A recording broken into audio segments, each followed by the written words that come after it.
හොඳයි එහෙමනම් අද අපේ රටේ හැමතැනම බැලුවොත් දකින්න තැන තියෙන කතාවක්. මොකක් හරි කතාවක්. ඒ වගේ දැන් මේකත් මේ වගේ කතාවක් තමයි. හැබැයි මේ කතාවක් කියනකොට මේ කිසි කෙනෙකුට නින්දාවක් අපහාසයක් කිසියක් නැහැ. මම දැන් මගේ රැකියාව වශයෙන් මම ඔය වැඩ කරන්නේ. ඒ නිසා මම පස්සයාලේ මල්වාර කිරි මුල වැඩ කරලා අත්තරළු පාරට එනකොටම සද්දයක් ඇහුණා.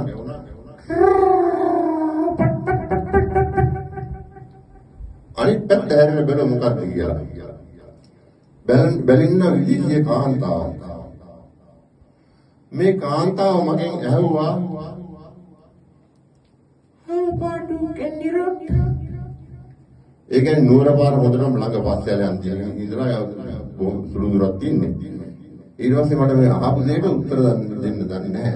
මේ ඇත්ත කියන්නේ ඒ නිසා මම ටිකක් දෙමළ දන්නවා ඔය වුණියව දෙමළ කට්ටිය ලොරි පුරි ගන්න කියලා. ඒ නිසා ඒගොල්ලන්ගේ වාතාව මට ටිකක් කුරි පොඩ්ඩක් ඉඳලා. මම ඊට පස්සේ කිව්වා මොකක්ද දන්නා කිව්වේ? "නී බඩ ප්‍රභාකරන්." ඊට පස්සේ කළොත් මේ විදිහේ කාන්තාව බයික් එකේ කකුල පියෝදියාට දීලා හැව්වේ. මං දිහා බැලුවොත් නෑ බයික් එක ස්ටාර්ට් කරගත්තා. රුම් ගාලා ගිහිල්ලා මං ඉතින් ඉමීඩියට් පස්සේ හන්දියට යනකොට දැන් මේ ත්‍රිවිල් එකකට පටවනවා මේ කවුද කියලා දැක්කේ ළඟට ගිහිල්ලා බැලින්නම් මේ සුද්ධි ලොරි එක හැප්පිලා. ලොරි එකට මේ ත්‍රිවිල් එකකට පටවනවා. ඉතින් ඊට පස්සේ දැන් ඉතින් මම කියන්නේ මම මේ දෙමළෙන් කතා කරලා මේ හැප්පුණා කියලා කියන්නේ මට උදේ කියන්න බෑනේ. ඒ නිසා මම සද්ද නැතුව ඔය බලාගෙන හිටියා. බලාගෙන ඉඳලා ගෙදර ගියා. ඉතින් දැන් සාමාන්‍ය මේ කතා කියන්නේ කොහොමද හැදෙන්නේ කොහොමද නිර්මාණය වෙන්නේ?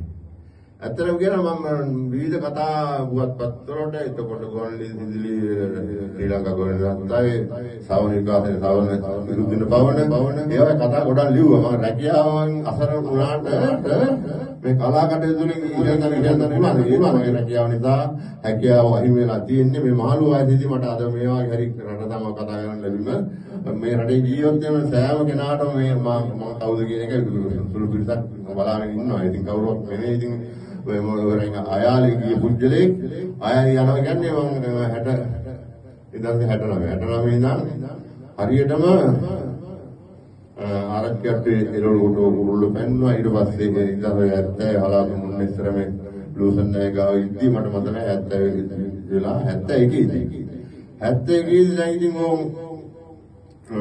අප්‍රේල් කරල් වෙලාවේ ඒ අවස්ථාවේ මුන්නේතර මල්ලත් මිනිකන් තියෙනවා. ඒකේ මම දැක්කා ඔය වේදාප්‍ර විස්තර කියන්න ඕනේ නෑ. එතකොට ඒවත් දැකලා තියෙනවා. එතකොට තව 83 බීසනේ වෙලාවේ මම වැඩ කෙරුවේ කොළඹ පන්තිකාවත් ඉස්සේ වෙලුණු ප්‍රාණන්සේ. එතකොට ඒ වැඩ කරද්දී 1983 මොණරාඩ්ඩා වෙලුණු කියන්නේ පන්තිකාවත් ශ්‍රී සංඝරජාමාවත. එතකොට පන්තිකාවත් සංඝරජාමාවත වැඩ කරද්දී එහා පැත්තේ තියෙනවා මේ මොණරාඩ්ඩා ඒ වගේ ඔක්කොම වැඩි හරියක් මේ ද්‍රවිඩ දෙමළාගේ කඩ. ඒ කඩ කඩලා බඩු විලියට විසි කරලා සමහර අය ගිනි තියලා විවිධාකාර දේවල් අසුතුනේ තිබුණා. ඒතකොට මුලින්ම කඩ කැඩුවේ කොහෙද මේ ආමරිදී ඕල්මස්ට්‍රීට්. ඒතකොට ඕල්මස්ට්‍රීට් කඩ කඩද්දී ඉස්ලාම් මේ හාමුදුරුවෝ තමයි යකඩ ඉන්න කරන් ගියේ මේ ගිහිල්ලා දොරවල් කැඩුවේ. ඉතින් අපි හාමුදුරුවෝ දොස් කියන්නේ අද වගේ ඉස්සරහින් හාමුදුරුවෝ සරණ යුද්ධෙට හරි යනවා මම දන්නවා ඒක. දැන් අද නම් ඉතින් වෙනස් වෙලා ඉතින් ඒ අපි දන්නේ හාමුදුරුවෝගේ ප්‍රශ්න මට වැඩක් නැහැ.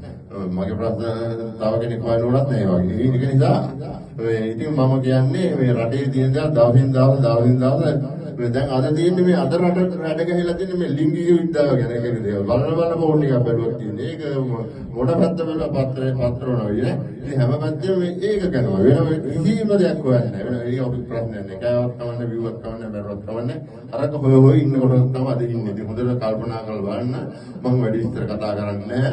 ඔබ සැමට සුබ ගමන් මා මේ නිහඬ වෙනවා.